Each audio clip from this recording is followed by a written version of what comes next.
The sky above was a broken mosaic of deep indigo, a fractured puzzle of darkness and light scattered across the heavens. Jagged cracks of pale light sliced through the void, each one bleeding thin tendrils of silvery glow that pulsed erratically, as if struggling to keep the night sky from collapsing. Luna stood on a narrow platform of smooth, translucent tiles suspended high above an unfathomable abyss. Each tile glowed faintly beneath her feet, lighting up with every step she took, casting ripples of pale blue and silver light across the ground. The motion seemed to activate some unseen mechanism within the platform, as if the entire structure were responding to her presence, measuring and analyzing her movements. She took a cautious step forward, and then another, each one sending more ripples of light spreading outwards. The tiles shifted subtly underfoot, recalibrating their glow as she moved, but they offered no answers. Luna stopped at the platform's edge, staring down into the abyss below. Instead of emptiness, the darkness seemed to churn with strange, ethereal patterns of light and shadow, coiling and twisting together like a sea of ink caught in a storm. They moved with a rhythm that felt almost purposeful, forming fleeting shapes and symbols that teased at the edges of her vision before dissolving back into chaos. It was as if the void were alive, watching her, waiting to see what she would do. Luna glanced down at the pocket watch clutched in her hand. It was an odd little thing, one she couldn't remember acquiring, yet it felt deeply familiar, as if it were tied to her in some inexplicable way. Its silvery surface was etched with delicate, intricate runes that shimmered faintly whenever the dim light caught them. But what disturbed her most was the way the watch's hands moved, erratically, ticking forward and backward in random intervals, then freezing altogether as if caught in some kind of temporal glitch. It didn't mark time. It twisted it. "What are you?"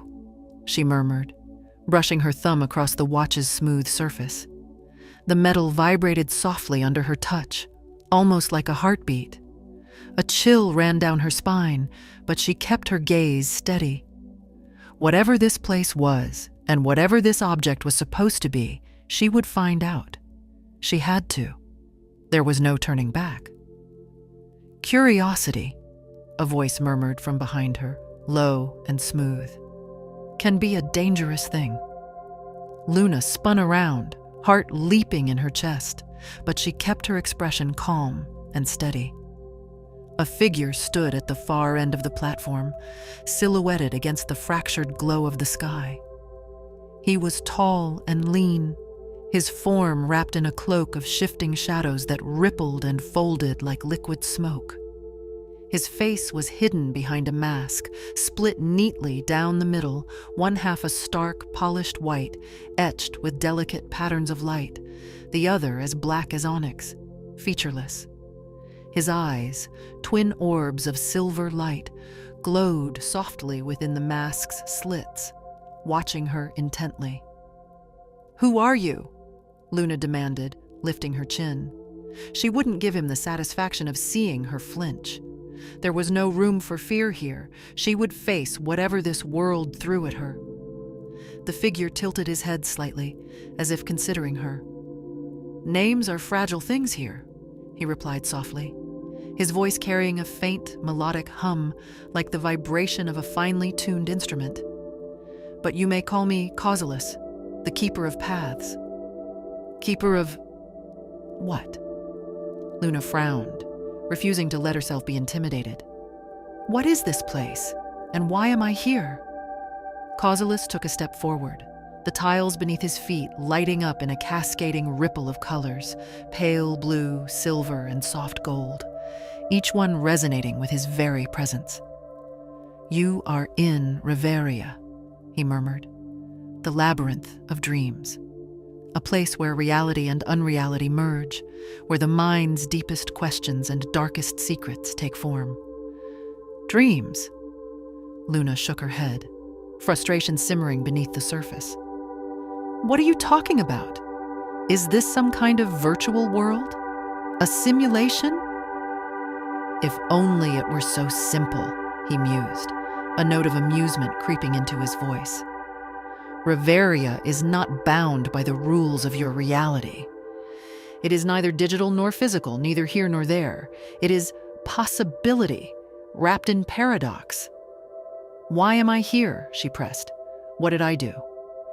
You asked the wrong question, Causalus murmured. Or perhaps the right one. You sought to know what lies beyond the veil, what is truly real. And in doing so, you shattered the boundary between your world and mine. Luna's grip tightened on the watch, her gaze unflinching. So what now? I'm trapped here because I wanted to understand something? You are not trapped, Causalus corrected gently. You are chosen. The labyrinth has called you, and now you must walk its paths, unravel its riddles until you find what you seek. Or until it consumes me, she said quietly, more a statement than a question. A faint, almost imperceptible smile curved his lips beneath the mask. Perhaps, but that will depend on your choices, Luna. Each path here is a test, a challenge, and with each step, the labyrinth will strip away a piece of what you are, memories, thoughts, dreams. What remains when you reach the end may not be the same person who entered. Then I'll just have to be clever, Luna shot back, lifting her chin, and I will reach the end on my terms. Causalus paused, his gaze sharp and appraising. Brave words, he murmured, but bravery alone will not save you. To survive here, you must navigate the paths of Reveria with wits sharper than a blade and willpower stronger than steel. With a flick of his wrist, the platform beneath them began to shift. Luna watched, fascinated despite herself, as the hexagonal tiles broke apart and reformed into 3 distinct paths that branched off into the darkness beyond. Each path was unique, glowing with a different light, beckoning her forward. One path was lined with towering crystalline pillars, their surfaces smooth and reflective like glass, covered in veins of electric blue light that pulsed like a heartbeat. The second path led into a sprawling maze of broken telescopes and shattered lenses, each one glinting under the fractured sky. The third path disappeared into a forest of massive, twisted spires, hollowed-out buildings and ruined observatories, their insides glowing faintly with the light of 1,000 malfunctioning data screens. 3 paths, Causalus intoned softly. The Circuit Citadel, the Mirror Marsh, and the Shattered Observatory. Each will show you something you fear. Each will demand a sacrifice. Luna narrowed her eyes. What kind of sacrifice? That, he said softly, his gaze never leaving hers, is for you to discover. But know this, every step you take will cost you a piece of yourself, whether you see it now or not. She glanced between the paths, weighing her options. Each one felt alive, thrumming with a strange energy that seemed to reach out to her, pulling at her thoughts, her emotions. Logic wouldn't help her here. There was no way to predict what lay ahead, but if she stood still, if she hesitated, she would be trapped. And that was a fate she refused to accept. Taking a deep breath, she squared her shoulders and stepped forward, choosing the path leading into the Shattered Observatory. The world shifted around her as soon as her foot touched the ground. The other paths vanished, swallowed by the void, and the platform behind her disintegrated into 1,000 glittering shards. Luna straightened, her gaze focused and unwavering. She wasn't running from this. Whatever awaited her, she would face it head on. Very well, Causalus murmured, his voice carrying a note of something like approval. The path of the Shattered Observatory it is.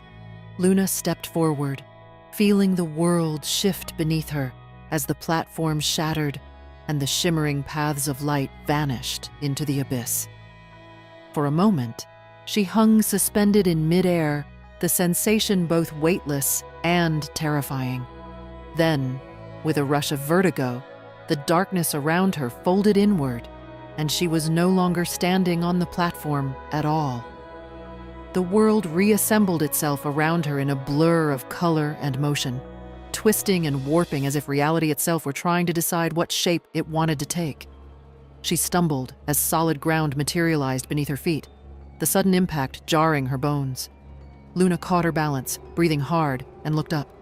The shattered observatory stretched out before her, a vast expanse of broken structures and twisted metal. What had once been a place of study, knowledge, and exploration was now little more than a graveyard of forgotten technology. Massive glass domes loomed overhead, cracked and splintered, their surfaces webbed with fractures that glowed faintly in the dim light.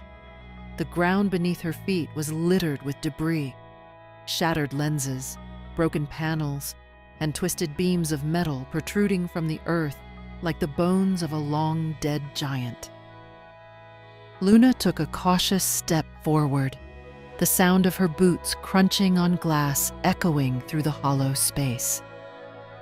The observatory felt both vast and claustrophobic, its corridors lined with the remnants of a lost era. Towers of rusted machinery leaned precariously over her, their surfaces etched with the faint glow of circuitry long since burned out. Here and there, tiny motes of light floated aimlessly in the air, fragmented data points perhaps, or the ghosts of information once stored within the observatory's now defunct systems. She glanced up at the massive dome that arched high above, its cracked surface barely holding together. Through the fractured glass, she could see the distorted image of the sky, dark and broken, the stars above little more than dim, flickering points of light, struggling to pierce the thick haze that swirled around the observatory.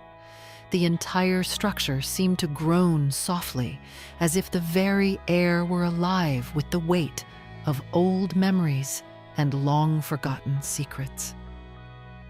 "This place," she whispered, her voice a thin thread of sound swallowed by the vast emptiness. She didn't finish the thought. There was something profoundly sad about the shattered observatory, a sense of loss and decay that seemed to hang in the air like a heavy mist. Once, this place had been a beacon of knowledge, a temple to the mysteries of the universe. Now it was nothing more than a ruin, a monument to dreams that had been left to die.